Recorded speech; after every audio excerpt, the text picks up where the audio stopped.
Hello, everyone. Welcome to the Blackshirt Breakdown. My name is Steve Marik. I'm a staff writer at Inside Nebraska, and that man over there, he is Jay Foreman, our NFL veteran and former Nebraska Blackshirt. Jay, good morning, good afternoon, good night. How are you doing, good sir? Hey man, I'm always good after we're back on track now. We went 3-0, then we stubbed our toe, and so now we're back in full effect after a Husker victory in West Lafayette. So it's all good, no matter what time of day and or night that people are going to tune in and listen to this Black Shirt Breakdown. Absolutely. And Jay, let's just talk about this game before we get into some of the plays here. Look, Nebraska, it wasn't pretty, but a win is a win. That is the saying, and I'm sure Matt Rule is going to enjoy flying home to Lincoln with a win and a 4-1 football team after considering after everything that happened last week at home on a Friday night against Illinois, that disastrous overtime period. It was, I think, kind of a good opportunity to get right and work on some things and show everyone that this team in fact can finish the job in this, especially in the second half, and win a football game on the road in a tight ball game. So, but Jay, it was clearly a game of like two different things in the first half and the second half. What did you think of the Huskers win at Purdue? Well, if I had to give an analogy, it's like you go out and shoot 70 something, like you shoot a good round, and everybody's like, "Oh, that's a great score," but they don't realize like you hit it in the woods and it bounced out to the fairway from a tree, or you skull a shot and it hit the flag and you end up getting a par when you could have got a double bogey. I always say, look like this: a win is a win, and an ugly win is better definitely than an ugly loss, which we had last week, an ugly loss, and now we got an ugly win. But there's never a pitcher on the scorecard at the end of the year. And so it was good to move on. It was good to show that ability to turn the gas on and really separate yourself. And maybe the first half was a little bit of a hangover from overtime, or just the letdown phase of knowing that you let a tremendous opportunity on national TV slip away. But ultimately, when you're trying to build somewhat of a championship mentality, you have to be able to right the ship when the ship is going wayward, and that's what they were able to do. And so, whatever was said at halftime and whatever was done at halftime, as far as adjustment wise, they need to bottle that and keep that in their back pocket, just in case they need it later in the season. Tied 0-0 at halftime, but Nebraska outscores Purdue 28-10, and that's obviously the final score in the second half. And then, especially in the fourth quarter, Nebraska outscores Purdue 21-7, and the Huskers also rushed for 77 yards in the fourth quarter alone as well, which I think is really going to make Matt Rule and that offensive staff happy as well, because they were the ones that were doing the pushing and shoving in the fourth quarter, and not the other way around like it was against Illinois. So Jay, let's get into it with these four plays we have here. Let's kick it off with Right. Ja'Cory Barney Jr. Look, going into the game, it was clear that Nebraska liked what they had with their skill players and getting on the edge and blocking Purdue's corners and defensive backs on the perimeter. And that was kind of like just a storyline going in the past 2 weeks with this Nebraska offense is perimeter blocking. But I think that we need to really kind of give a shout out and give some love to Alex Bullock. He played a lot against Purdue, and he's a guy who was kind of forced into action a lot last year. But with the addition of Jamal Banks and Isaiah Nair to this team, he's kind of saw his snaps decrease. But against Purdue, he played a lot more. He was blocking his butt off, and he helped spring some of these perimeter runs. Jay, let's take a look at this first one early in the game. Ja'Cory Barney Jr. Gets a reverse and takes it for a big explosive. Yeah, right here you're able to dictate the package of Purdue based on the personnel Nebraska has, which is essentially 11 or 12 personnel, however they count Bonner. But then Yeah. you have flexibility to do a multitude of things. You could pass it deep, short area, but then also you heard Matt Rule over the last couple of weeks saying he wants to get the ball more into Barney's hands because he's electrifying. And this is just a unique way and a different way of getting it. You got the motion here to get the defense going one way, and then a little bit of a Statue of Liberty reverse, and see how you put them in punt return mode. Then that's how you get an explosive run. And so everybody's looking at what other teams did against Purdue.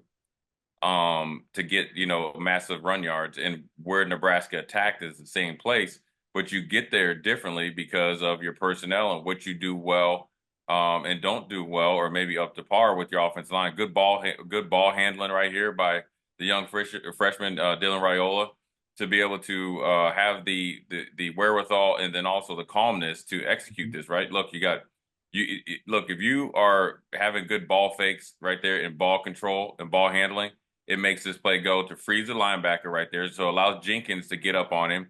Mm-hmm. Number 4 is lost in translation because of the ball fake that was good. Now you've given Barney the angle that he doesn't have to account for number 4. He already knows he's back past him.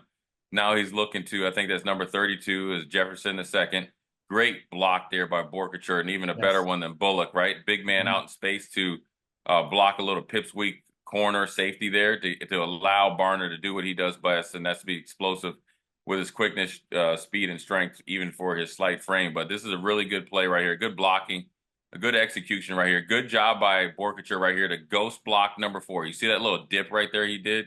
Yep. Now he's on to bigger and better things, because that little dip to freeze number 4, now the onus is on Barney to read the blocking. Great job there by Bullock. Kick out block, being steady, hands inside. Good job that, obviously Coach McGuire had been working on them, working with them day in and day out on their blocking and the perimeter blocking. And then there goes Borkature again doing his thing. And I always say this, there's 2 ways to get physical. Obviously with the offensive line, and you could just bowl over people.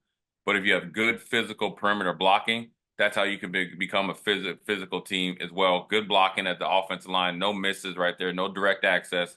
Mm-hmm. 0-0 game, and you want an explosive play. First time you touch the ball, and you want to give it to one of your, or second to third time touching your ball, excuse me, get it to one of your explosive playmakers early in the game. He's a young kid. He's a freshman. This is a way to get him going and get him in tune with a great run after the good inside zone fake there by Dylan Raiola.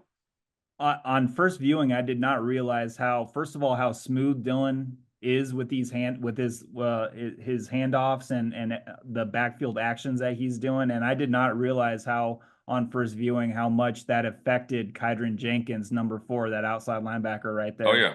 I mean, he is caught flat-footed because he thinks that's an inside run. So that is really effective. It all goes together, right? And you got to think their defense is at a disadvantage because, assuming they have some sort of crowd noise, and so you can't communicate as effectively as if you were on the road. But watch this ball fake here by Dylan right here. This is excellent ball handling right here. This is how you become a really, really good quarterback. Look at that. Stick it in there, cool, calm, and collective. Good pitch right there that's easy to catch. That lets me know that they've really, really worked on the timing of it as well. Good catch there by Bonner. Or no, by by Barney, not by Barney, excuse me. And then obviously he gets it there, and he's able to get, he's at 10. Now he's at 20. You're looking at 26, 27 yards, and that's a great explosive play. Let's go to this further down in the drive as well. Barney, again, this is a little, just kind of a short little pop pass, put him in motion. And again, more solid blocking. Again, from this time we see it from Dante Dowdell, the running back in the backfield, and then even Henry Lutovsky getting the second straight start at right guard, getting downfield and doing some work too. Yeah, you want to get it to your playmakers, and this is like a la Kansas City. Obviously, everybody compares Dylan to Patrick Mahomes, but this is what they used to do a lot to catch teams off balance here with Tyreek Hill. Great block there by Dante Dowdell. Better block by Borkature. Good pancake block here. Watch this right here. Good timing here. So great snap by Ben Scott. good pop pass right there. Good job by Lutovsky right there to get up. Yeah. Good leverage, way to run your feet, right? Get up on them. Good job by Dante Dowdell, and then an even better job by Barney of reading the blocks and setting up his blocks right there. So you got Dowdell to block 2 guys right there. And now you're into another explosive run. You're almost at 16, 17 yards, maybe even 18 yards if they give him a little bit on the slide. But it starts by the timing. But then also look at every offensive lineman right there, within reason, has their hands, or even with somebody on Purdue. Watch this right here. Everybody's getting into each other, right? Ben Scott right there, good job right there. Good job by Bryce Benhart, and good job by Lutovsky being up there. Then at the top of the screen, I think that's Jamal Banks getting into him, stock blocking, as we like to call it. And now that's how you're able to get an 18-yard gain and not a 8-yard gain or a 6-yard gain or a 4-yard gain minimum if you don't have the good blocking at the point of attack. which is obviously Dante Dowdell, but then also have the backside blocking up to snuff with which is the rest of the offensive line. But then even better, you got good running skills and good setup skills there by Barney. And this is how you keep a ultra aggressive at home defense like Purdue on their heels, right? Make them run. They don't have a lot of depth, but then also allow yourself to lean on them a little bit and make some deposits here in the first quarter. And that's what they were able to do when they were on time and on schedule with Barney. Obviously, Dylan Raiola was pretty good as well, just per usual with him. Again, these layered throws that he's racking up just game after game, they are really impressing me. And he had another beautiful one again with about 2 minutes left in the second quarter here that we're about to see 2 minute drill. Jay, again, the ball just he finds a way to fit it perfectly over the second level defender with an outstretched hand and in front of the third level safety. And he's had multiple of these all season long, and it's really fun to watch. But what do you see here? What do you like most about this play from Dylan? Well, number one, it's always the command of the offense, knowing where you're going, why you're going there, and the timing and the I guess the arc or the velocity and obviously the arc on the pass. Look at it, how he steps over it right over there. I call it he massaged it over the second level and in front of the third level right here. Purdue is letting you know what they're in, what defense they're in, right? They're in some sort of three deep zone. So you know it's zone, right? So you have your zone beaters, and so he knows where he's going first or second option. Great, first of all, before you get into him, great blocking there by the offense line. Look at that. They got one guy on the ground, three guys blocking two. Bryce Benhart got this guy in a vice lock, and same with Gunnar Gatula. And I want to give a shout out to him before we get going. Good job by him coming off the bench. Started the season off number 3 tackle. Now he stepped in there and has not looked out of place. But back to Dylan Raiola. Look at this right here. Look how he gets in here, cool, calm, and collected right here. And the trajectory on this ball is what you need. This is a big time throw right here, right? And he wants to throw with enough height and velocity, and then how it starts to descend, kind of like a plane. You want it to be a catchable ball by your receiver. Watch this right here. This is a touch pass, but you have to have a superior arm strength, but then also arm angle. Look what he's doing. It's not a floater there, right? It's right over the linebacker's hand right there, right into Fedoni. Where is that at again? There, Mr. Steve? Right or at the numbers. Always in between the hash and the numbers when you're throwing these deep over or crossing routes. Watch this right here. And you're a little bit at a disadvantage here because you're on the right hash. And so think about this right here. We're looking for Fedoni right here. He's kind of running a little bit of a banana route where he looked like he's going to the post. And what does he do? Come right back out in between what? The hash and the numbers. Watch this right here.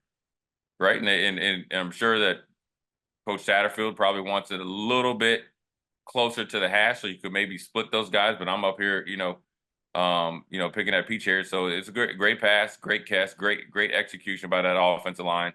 But it lets you know a quick glimpse into the talent, arm strength, but moxie of a young freshman quarterback like Dylan Raiola, or not like Dylan Raiola because there's not a lot like him. A freshman quarterback in Dylan Raiola that's able to play and be next level. And this is why he's starting right now and keeps performing. And it seems like as the moments get bigger, he's starting to get even better. And that's a great sign for Nebraska in the future. Another great sign for Nebraska is a rebound game from the defense. I thought they played great today.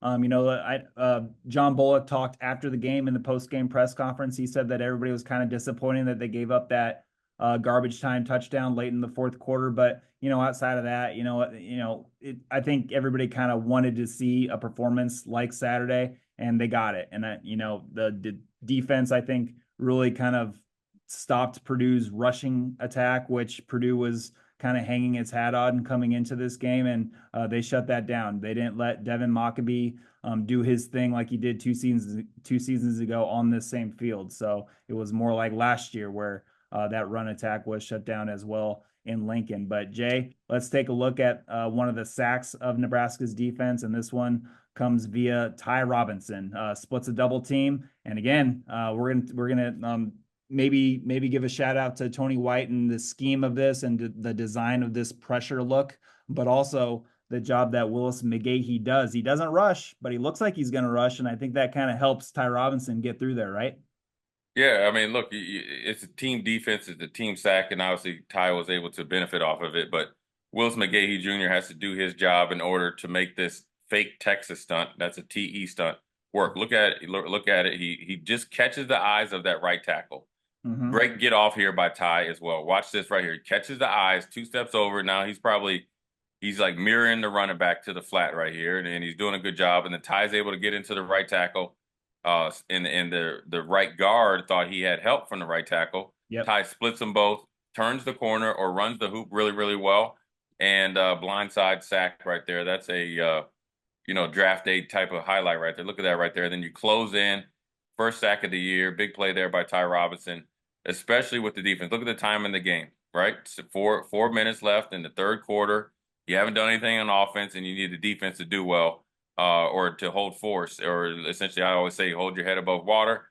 They did more in that. And part of it is the big play by Ty Robinson on first down, splitting the double team. Great execution of the fake Texas stunt, and then also getting home for the sack. But then also look at, you had another win here, right? You want to win these one-on-one battles.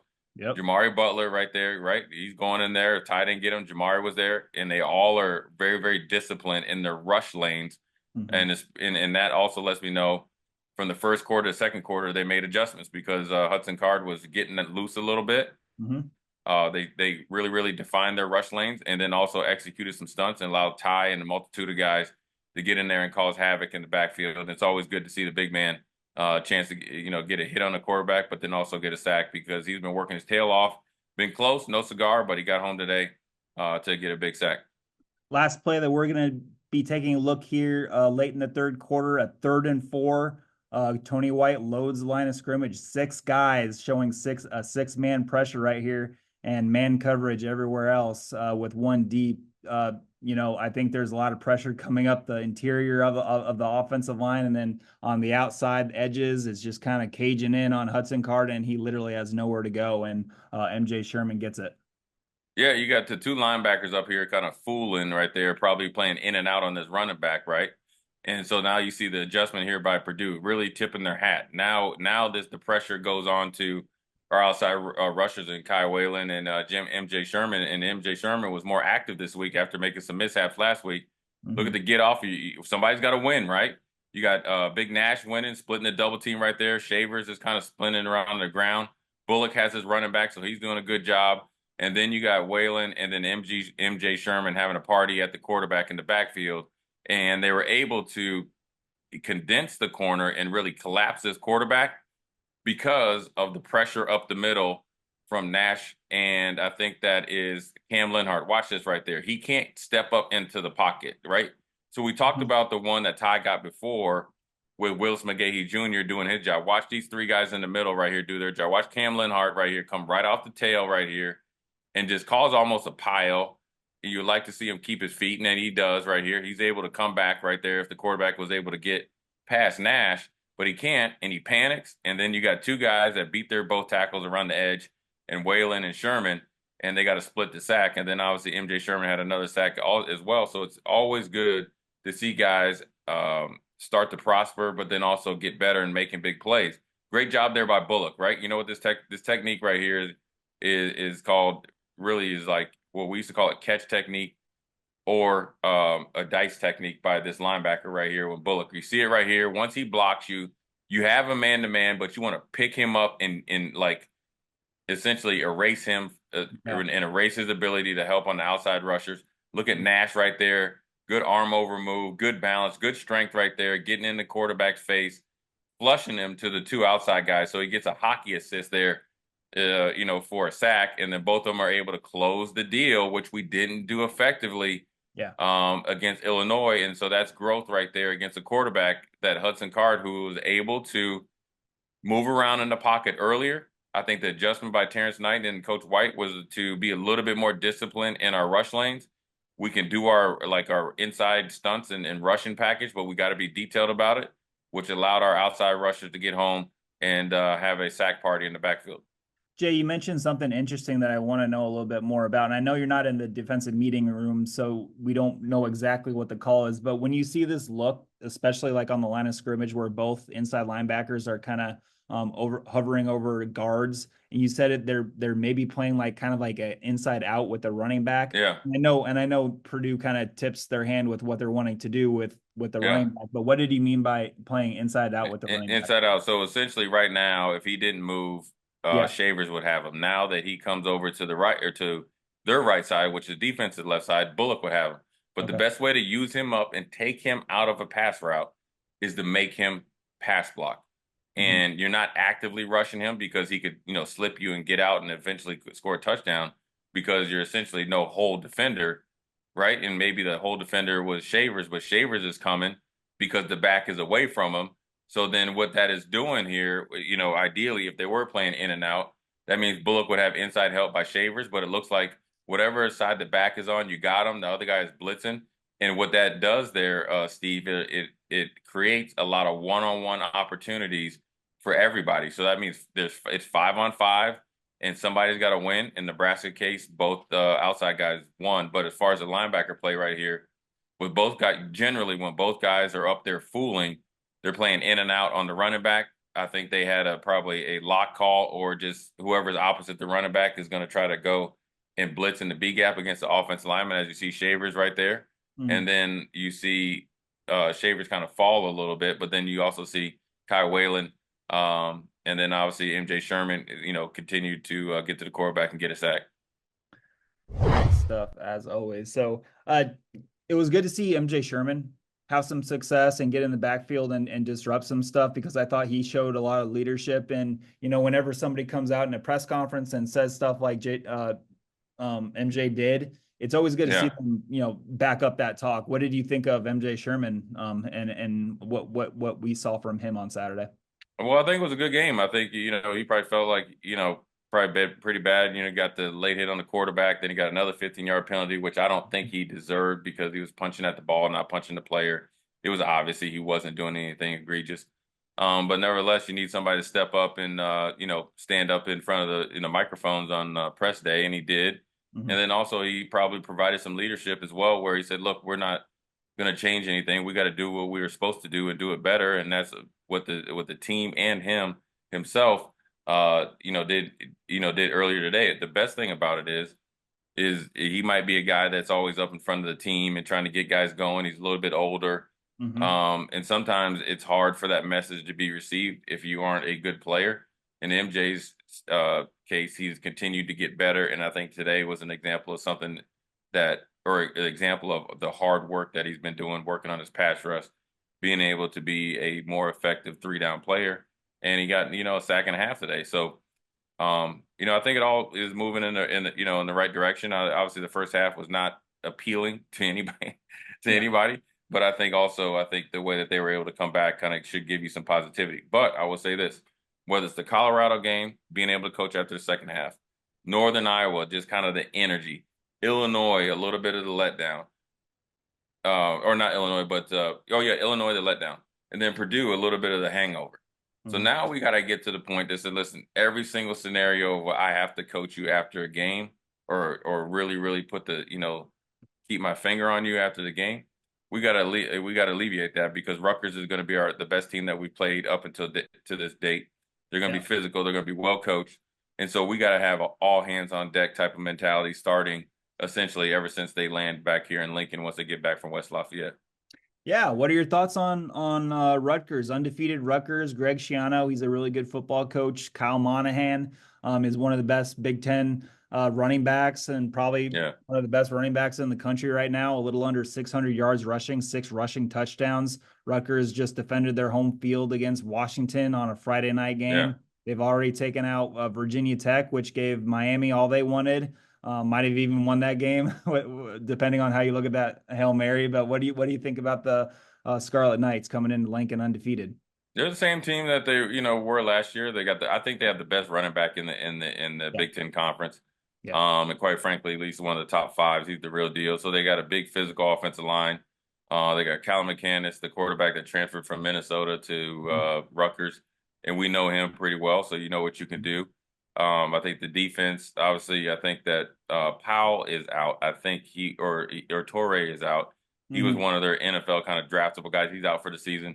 So Yeah. now it goes on down to Lewis, number 71, and I think Powell, who's number 22.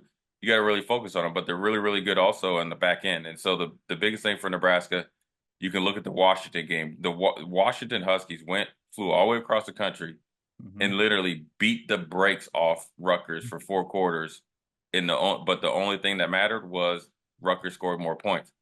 Washington played better defense. They were better on third down. They were better on offense. They had more plays, more yards per play. But Rutgers made enough plays and scored enough points to squeak out a victory. So Nebraska has to be aware of that as much as any player personnel or any player that could potentially hurt them. So what that told me is that Greg Schiano and company have coached these guys to find out or to find a way to win, no matter the scenario. Now the positive for Nebraska is that Washington came in and lit up essentially their best unit. Now, that doesn't mean like we saw this week. It doesn't mean that we're going to have the same success as Notre Dame did against Purdue. And it doesn't mean that we're going to have the same success that Washington had against Rutgers. But what it does is it gives you a little bit of a quick glimpse into how to, answer the test or the Cliff Notes version of answers to the test. Now Nebraska's got to make it into their game plan and up the execution, lower penalties, and higher execution. And they should be able to come out on the winning end, come Saturday at 3 p.m. Excellent stuff as always, Jay.